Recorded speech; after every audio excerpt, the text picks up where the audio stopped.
Perkenalkan, nama saya Clara Gista Oriana dengan NIM 2351-2030-0111-061. Pada kesempatan kali ini, saya akan menjelaskan mengenai jenis-jenis disabilitas.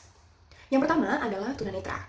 Tunanetra merupakan istilah yang umum digunakan untuk seseorang yang mengalami kerusakan atau hambatan serius pada indera penglihatannya, sehingga kesulitan dalam beraktivitas sehari-hari. Tunanetra merupakan salah satu isu global dengan jumlah penyandang yang sangat besar. Data menunjukkan setidaknya 2,2 miliar orang di dunia mengalami gangguan penglihatan, baik jarak jauh maupun jarak dekat. Penyebab utamanya adalah kelainan refraksi yang tidak terkoreksi dan juga katarak, meskipun faktor lain seperti glaukoma hingga infeksi dan trauma juga berperan besar. Mayoritas penyandangnya itu berada di usia di atas 50 tahun, namun gangguan penglihatan bisa dialami oleh siapapun termasuk anak-anak. Di Indonesia sendiri, jumlah penyandang tunanetra diperkirakan mencapai 3,5 sampai 4 juta jiwa, menjadikannya salah satu angka terbesar di dunia. Klasifikasi ketunanetraan dibagi menurut ketajaman penglihatan maupun kondisi spesifik, mulai dari low vision, totally blind, hingga buta warna dan gangguan penglihatan parsial. Berdasarkan ketajaman visual, gangguan ini dibedakan menjadi ringan, sedang, parah, hingga kondisi profound atau legally blind. Bahkan sampai hanya bisa mengenali jari, cahaya, atau sama sekali tidak dapat melihat. Pengalaman setiap individu pun berbeda, sifat gangguannya stabil dan progresif, dan ketersediaan intervensi medis dan rehabilitasi serta dukungan sosial dan aksesibilitas dalam lingkungan. Dampak yang ditimbulkan mencakup dari beberapa aspek. Anak dengan gangguan penglihatan berat dapat mengalami keterlambatan perkembangan, motorik, bahasa, hingga sosial. Saat memasuki usia sekolah, mereka sering menghadapi hambatan prestasi akademik. Sementara untuk orang dewasa, kecenderungan memiliki kualitas hidup yang lebih rendah. Bahkan, terdapat juga resiko depresi dan kecemasan yang lebih tinggi. Pada lansia, gangguan penglihatan meningkatkan risiko isolasi, jatuh, hingga ketergantungan pada perawatan jangka panjang. Secara ekonomi, keluarga dengan anggota yang tunanetra sering menghadapi beban biaya yang lebih besar dan kerentanan terhadap kemiskinan. Beberapa masalah umum yang dialami antara lain keterbatasan kemandirian, mobilitas, akses literasi dan informasi, hambatan pendidikan, hambatan pekerjaan, stigma sosial, hingga keterbatasan akses layanan khusus. Oleh karena itu, intervensi yang tepat menjadi sangat penting, seperti literasi braille dan huruf besar, pendekatan multisensori, pelatihan orientasi dan mobilisasi, rehabilitasi dengan alat bantu, pemanfaatan akses teknologi, bimbingan konseling, hingga modifikasi kurikulum pendidikan. Terdapat satu intervensi yang belum dibahas di Indonesia, adalah Expanded Core Curriculum yang menekankan keterampilan tambahan seperti penggunaan teknologi bantu, pendidikan karir, keterampilan kompensatori, kemandirian, interaksi sosial, rekreasi, hingga penentuan diri. Disabilitas yang berikutnya adalah tunawicara. Tunawicara adalah hambatan dalam komunikasi verbal yang efektif, sehingga pemahaman akan bahasa yang diucapkan itu berkurang. Bukan sekadar orang yang tidak bisa mengeluarkan kata-kata, tetapi juga karena ada banyak faktor yang menyebabkan seseorang kesulitan untuk memproduksi dan memproses bahasa. Sehingga yang diucapkan memang kata-kata, namun sulit untuk dipahami. Terdapat beberapa klasifikasi dalam tunawicara. Yang pertama adalah kelainan komunikasi. Kelainan komunikasi terdiri dari dua kelainan, yaitu kelainan bicara dan kelainan bahasa. Pada kelainan bicara terdiri dari yang pertama adalah kelainan suara, yaitu terganggunya kualitas suara yang mencapai taraf mengganggu diri sendiri dan orang lain sehingga menghambat komunikasi. Yang kedua adalah kelainan artikulasi, yaitu bunyi kata terdistorsi atau mensubstitusi bunyi kata lainnya. Yang ketiga adalah gangguan kelancaran bicara, di mana di sini adalah ketidakteraturan dalam bicara atau biasa disebut dengan gagak. Kemudian, kelainan komunikasi juga terdapat pada kelainan bahasa. Kelainan bahasa ini sering dikenal dengan expressive aphasia atau several language delay, yaitu ketidakmampuan dalam menggunakan kata-kata. Yang klasifikasi kedua adalah variasi dalam komunikasi. Terdapat dua bagian, yaitu perbedaan komunikasi atau dialek, yang biasanya kondisi ini umum dan tidak dapat dimasukkan sebagai tunawicara murni, karena ini lebih sebagai variasi sistem simbol yang digunakan oleh sekelompok individu. Yang kedua adalah komunikasi tambahan, di mana sistem yang digunakan untuk melengkapi keterampilan komunikasi. Karakteristik tunawicara biasanya terjadi pada anak-anak yang lahir prematur, dan resikonya 4 kali lebih besar pada anak-anak yang belum bisa berjalan di usia 18 bulan. Yang ketiga adalah belum bisa berbicara dalam bentuk kalimat di usia 2 tahun. Yang keempat memiliki gangguan penglihatan. Yang kelima sulit membaca. Dan yang terakhir banyak terjadi pada anak laki-laki.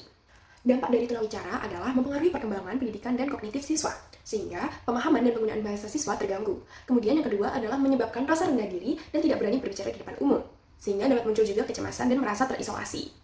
Terdapat beberapa intervensi yang dapat dilakukan untuk penyandang disabilitas tunawicara. Yang pertama, secara medis, dapat dilakukan perawatan oleh speech pathologist atau ahli THT, utamanya yang disebabkan oleh kerusakan saluran pernapasan, otot wajah, dan mulut. Yang kedua, secara psikologis, intervensi untuk membantu anak gagap dan kelainan bahasa seringkali berkaitan dengan masalah penyesuaian diri.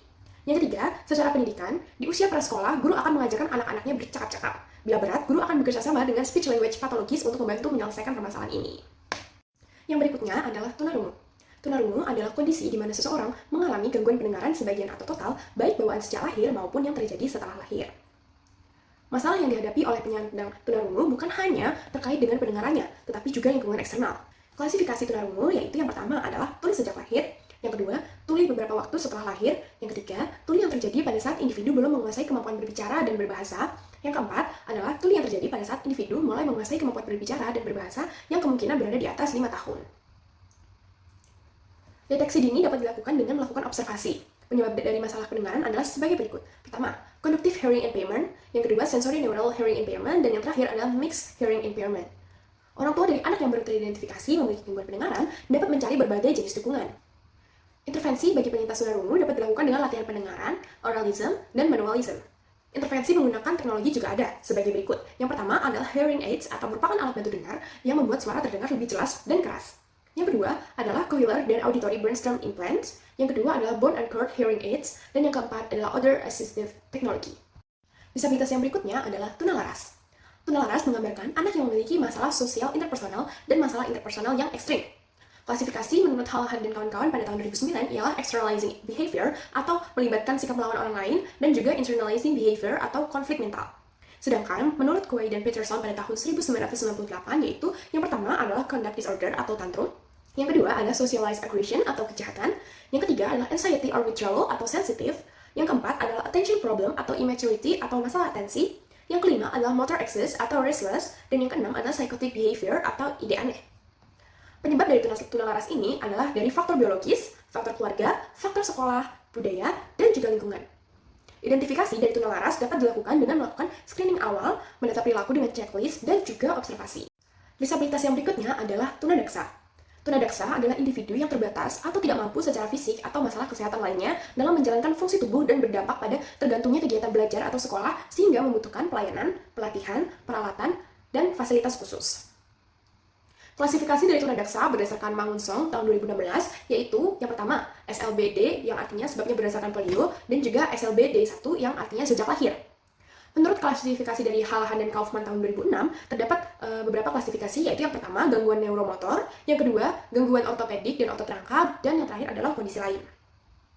Pada klasifikasi yang pertama yaitu gangguan neuromotor merupakan gangguan fisik yang disebabkan oleh luka pada otak atau spinal cord yaitu kerusakan saraf sebelum, selama, dan setelah kelahiran yang dapat mempengaruhi individu dalam menggerakkan tubuhnya atau mempengaruhi kemampuan motorik misalnya seperti cerebral palsy, gangguan koordinasi polio, spina, bifida, dan sebagainya.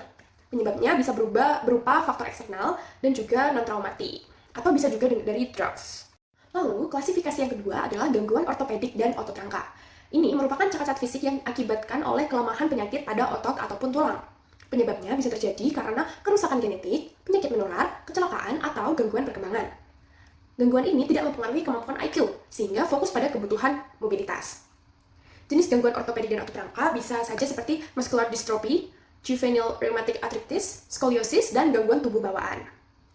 Kemudian, kondisi lain yang mempengaruhi kesehatan dan kemampuan fisik bisa saja seperti asma, hemofilia, dan sebagainya. Hambatan-hambatan bagi tunadaksa adalah yang pertama, secara biologis mengalami gangguan refleks, fungsi sensorik, metabolisme, dan gastrointestinal. Yang kedua, secara psikologis yang pasti merasa terasing karena berbeda dengan yang lainnya. Kemudian dibatasi gerakan sensoris dan motorisnya sehingga kehilangan waktu bermain atau bersosial karena bisa juga Hambatan dari tunadaksa itu sendiri yang pertama secara biologis mengalami gangguan refleks, gangguan fungsi sensorik, dan gangguan metabolisme. Secara psikologis, yang pasti itu merasa terasing karena para tunadaksa berbeda dengan teman-teman yang lainnya. Yang ketiga adalah secara sosial, penerimaan sosial yang sulit membuat anak tertekan. Intervensi-intervensi bagi para tunadaksa yang pertama adalah program rehabilitasi, tujuannya untuk mengajarkan anak dapat melakukan aktivitas hidup sehari-hari tanpa bantuan orang lain. Yang kedua adalah program pendidikan sekolah, sehingga anak bisa dapat masuk kelas jika tidak mengalami hambatan IQ. Yang ketiga adalah adanya bimbingan dan juga penyuluhan. Program ini dapat dilakukan saat rehabilitasi berlangsung. Bisa juga dilakukan bimbingan spiritual pada keluarga. Pada tunadaksa terdapat beberapa program inklusif, yaitu seperti dukungan struktural, program pendidikan individual, pendampingan, kompetensi guru, dan juga pelatihan guru. Disabilitas yang berikutnya adalah tunaganda. Tunaganda adalah kondisi di mana seseorang anak memiliki kombinasi dua jenis atau lebih yang menyebabkan masalah pendidikan yang serius. Kondisi ini tidak dapat ditangani hanya dengan program pendidikan untuk satu kelainan saja, melainkan memerlukan pendekatan yang bervariasi sesuai dengan kelainan yang dimiliki oleh anak tersebut. Tunaganda juga bisa dikenal dengan istilah lain seperti anak tuna majemuk, anak cacat ganda, atau multiple disabilities. Kelainan yang sering terjadi dalam tunaganda bisa berupa gabungan antara tunanetra dengan tunarungu, ataupun tunarungu dengan tunagrahita, dan lain-lain sebagainya. Penyebab dari tuna ganda dapat bersifat herediter atau turun-menurun, kemudian prenatal atau sebelum lahir, natal saat lahir, ataupun faktor eksternal setelah kelahiran seperti cedera otak atau komplikasi penyakit tertentu. Intervensi untuk anak tuna ganda berfokus pada pemberian layanan pendidikan dan pengembangan kemandirian anak yang mengalami 2 atau lebih gangguan dari segi jasmani, keindahan sosial, dan mental. Disabilitas yang berikutnya adalah gifted. Gifted atau keberbakatan merupakan panggilan bagi orang-orang yang memiliki potensi prestasi yang berbeda dari orang lain. Terdapat 3 kemampuan yang bisa diidentifikasi dan ketiganya perlu ada, yaitu yang pertama adalah above average ability, yang kedua adalah komitmen terhadap tugas yang tinggi, dan yang ketiga adalah kreativitas yang tinggi. Siswa berbakat dapat dipengaruhi oleh 2 faktor, yaitu nature and nurture. Faktor nature merupakan faktor dari keturunan, sedangkan faktor nurture merupakan faktor dari lingkungan dan sosial.